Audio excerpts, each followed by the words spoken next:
Welcome to the Surrey Experience.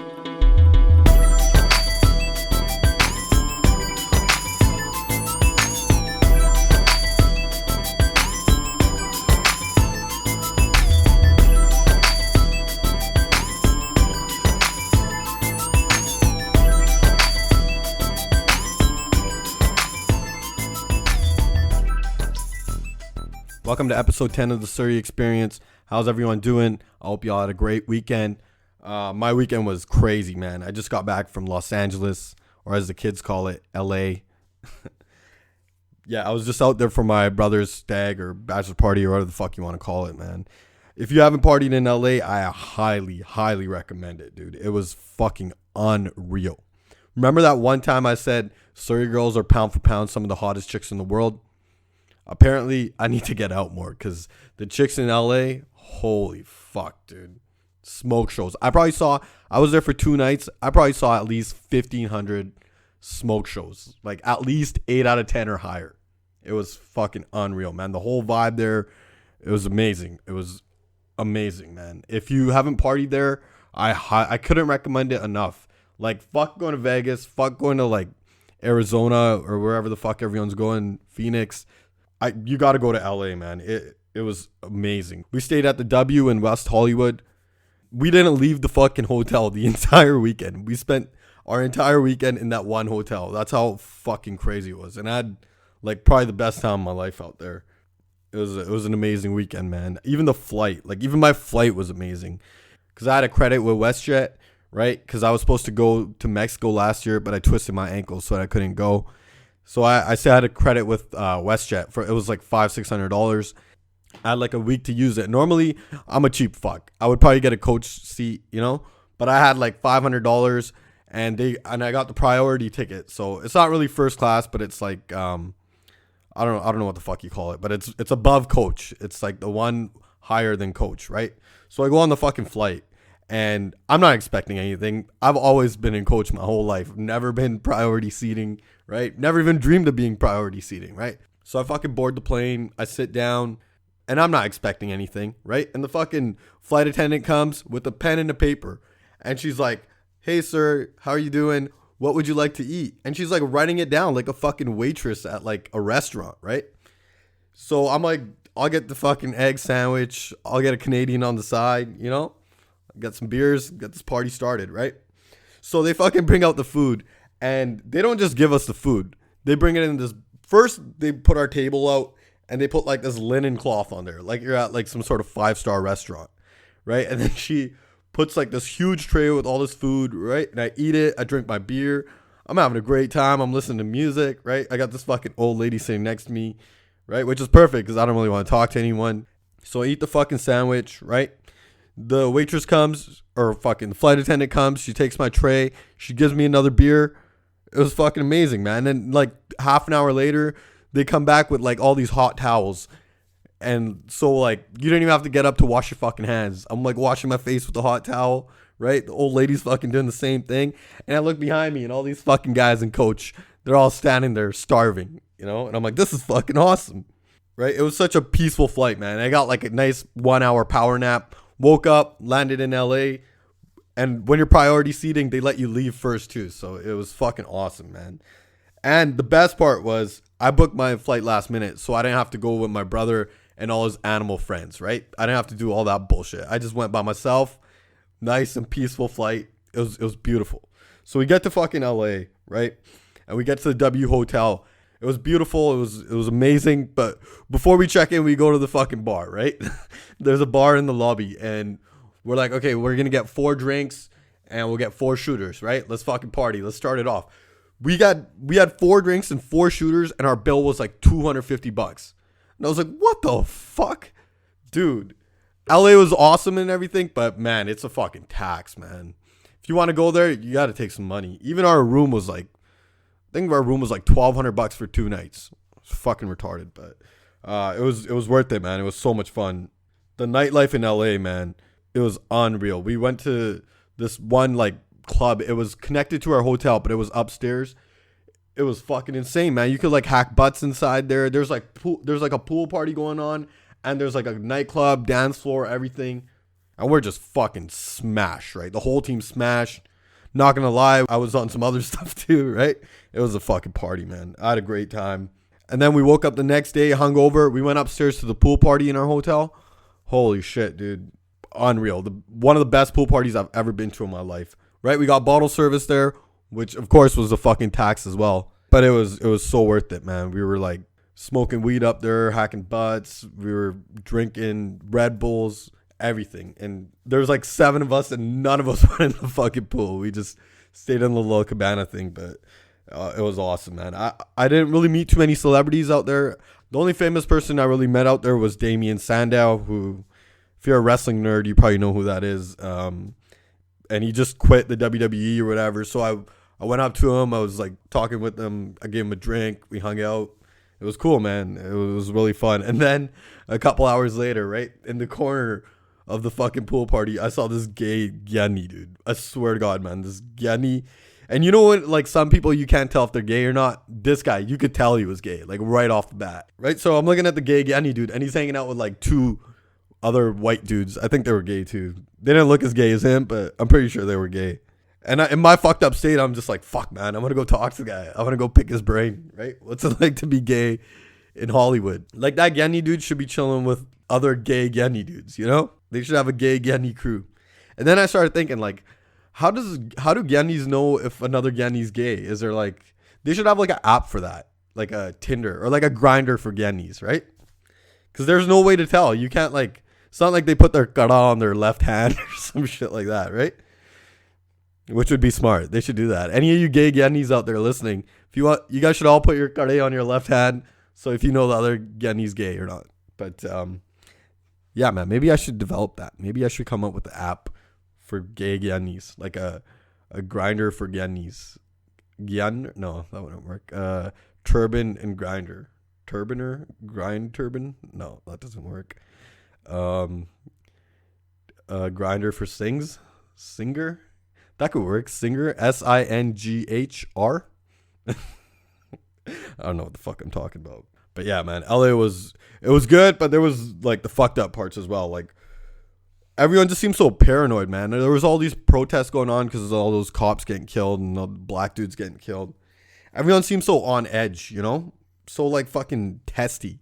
I don't know, it was weird. Like 4 a.m, we went to go get food. Me and my cousin went to get food, and there was like this group of 5 black dudes, right?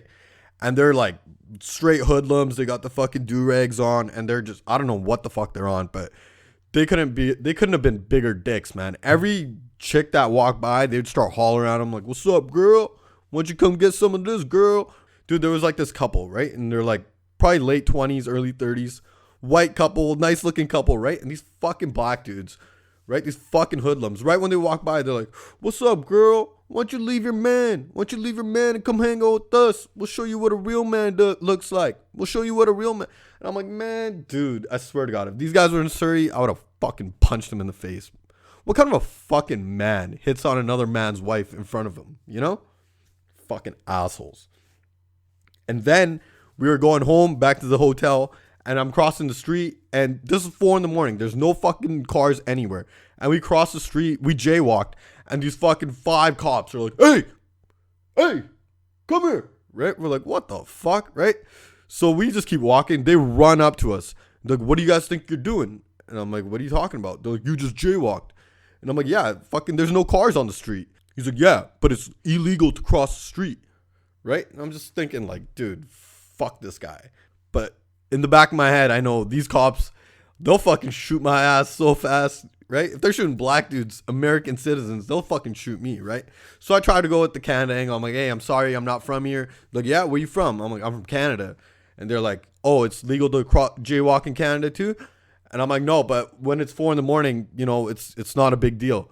They're like, "Well, it's a big deal out here." And then one of the fucking cops, right? This little fucking like white dude, like he had straight small complex, like, you know, I guarantee this guy drives like a Ram or a fucking, you know, like a big truck. And he's like, "Yeah, you know what they say, when you're on vacation, you can get probation." Or he said some fucked up shit to me like that, right? So in my head, the Surrey side of me, the Surrey's part of my brain is saying, dude, fuck this guy, man. Who the fuck are these guys? Tell him to fuck off, right? Tell him to kiss your ass. But then the Vancouver side of my brain's like, yo, listen, you're not on home court, man. You're a fucking, this is an away game. You saw all the shit that's going on in the news. Don't do anything stupid. Don't say anything stupid, right? So finally, I was like, all right, I'm going to take a knee here. I'm going to take the loss. I'm going to back down so these guys don't blow my fucking brains out. And I'm like, hey, sorry, officer. Listen, I'm just trying to go home and get some sleep. I'm flying out in the morning. And then I just turned around and we walked off, right? But the whole rest of the night, like, I was just fantasizing about, like, taking that cop's baton and just shoving it up his ass.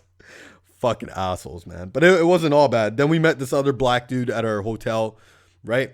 This is the night. This is our last night. So we met this black dude at the hotel.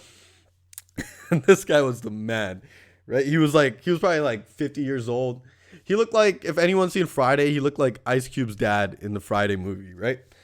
So I don't know how we started talking to this guy. I think he asked us for a cigarette. Anyways, right? So we started talking to this black dude, and he's so over the top, so enthusiastic. It was awesome. He's like, y'all might, because we just gave him, I think we gave him a cigarette. We might have like fucking, I think one of my brother's friends gave him a joint or something. Anyways, he's like, y'all done fucked up. I swear to God, this guy's like, y'all done fucked up now. Y'all done got yourself a new brother now. Because we family now. Shit.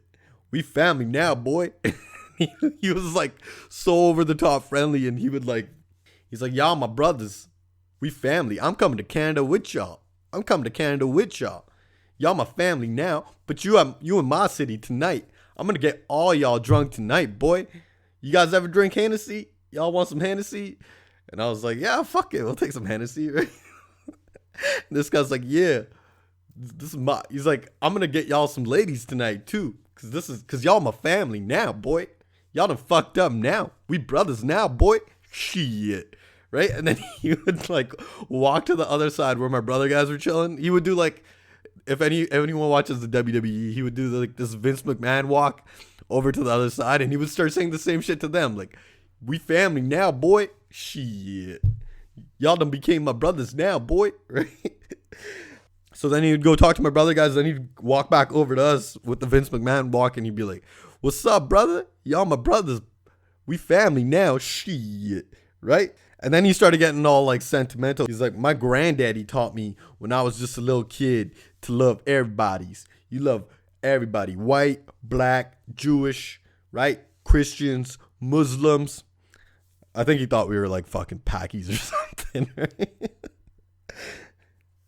And I didn't have the heart to tell him we weren't, so I just rolled with it. But he's like, yeah, my granddaddy taught me to love everybody. You gotta love everybody. And it would be a great world if we all loved everybody. So I never forgot that. And I told that to my kids. And now when my kids grow up, they're gonna tell that to their kids. And it's gonna go on forever, right? And I was like, this guy's a man, right? It's all good. So it's like 5 a.m. I'm like, listen, dude, we got a flight in the morning. We gotta go. And he's like, all right, no problem, brother. It was awesome meeting y'all. We family now. Don't ever forget that, right? And I'm like, yeah, for sure, bro, right? It's all good. I did the little fucking, when you shake a guy's hand, but like you go shoulder to shoulder with the guy, right? I'm like, all right, cool, we out, man. And he's like, hey, brother, can I ask you something? I'm like, yeah, man, what's up? He's like, can I ask you for some change? And I was like, in my head, I'm like, what the fuck, dude? I thought you were going to get us Hennessy and like, girl, like, what the fuck are you talking about change, right? He's like, yeah, bro, I got to get home somehow. I'm like, all right. I looked at my wallet. I think I had like $7 American left over. So I just gave him the $7. I'm like, listen, man, you have a good night, brother. It was awesome hanging out with you. He was like, yeah, we family, boy. Shit. And then he just fucking did the Vince McMahon walk out of the fucking hotel and kicked it. Oh, it was awesome. But yeah, man, there was some cool dudes, but even like the customer service, like some of the fucking like bartenders and some of the like people at like the restaurants, they were just fucking dicks, man. I don't know. Maybe it was because we were brown. I don't know. Maybe it's because all the shit's going down in the States, but it was an amazing place to party. I had a lot of fun, but I'm so glad I'm back. I'm so glad I'm back in Canada. This is, if you want to ever visit somewhere a couple nights, you go to Hollywood or you go to the States or whatever. But if you want to live somewhere, Vancouver, Surrey, Canada, man, this is the safest place in the world. People are so much nicer here than they are out there, and it gives you like an appreciation to be back home. So But yeah, man, if anyone's going to if you want to go on a vacation or you want to party or anything, Los Angeles, man. I couldn't recommend it enough. Los Angeles, stay at the W in Hollywood and you'll have the time of your life. But only go for a couple nights because people out there are fucking assholes. So anyways, if you're a new listener to this podcast, I try to record one of these fucking things every week. I ramble a little bit about my life. I ramble about what's going on in Surrey. And then I release it. And I get absolutely no support from my community because everyone in Surrey is like either buying a house or like selling a house or building a house or something to do in the real estate market. So I don't know, man. So you guys are just not very engaging, on social media or anything.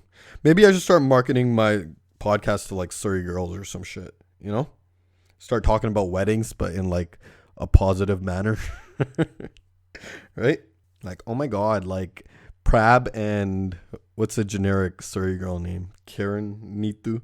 Oh my God, Prab and Neetu's wedding was so beautiful, right? Their decor was phenomenal. Or maybe I should go the other way. Maybe I should start trashing people's weddings, right? Become like the Wendy Williams of Surrey, and just start talking shit about everyone, right? Like, oh my God, did you hear that Karen put an ad on Craigslist to hire bridesmaids? Those chicks weren't even her real friends, right? Start saying shit like that. Or start making fun of the husbands, right? Oh my God, did you see Karen's husband? He's so fat. I heard he had to get his uchkin made from Philippines and they had to send it over.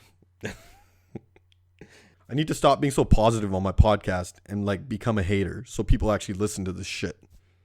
What a fucked up world we live in. But, or maybe I should become like the male feminist guy, right? Be like the white knight. But that goes against everything I ever believed in. So fuck that noise. I'm going to just do my own thing and we'll see what happens. But this is the Surrey Experience, episode 10. I'll talk to you guys next week.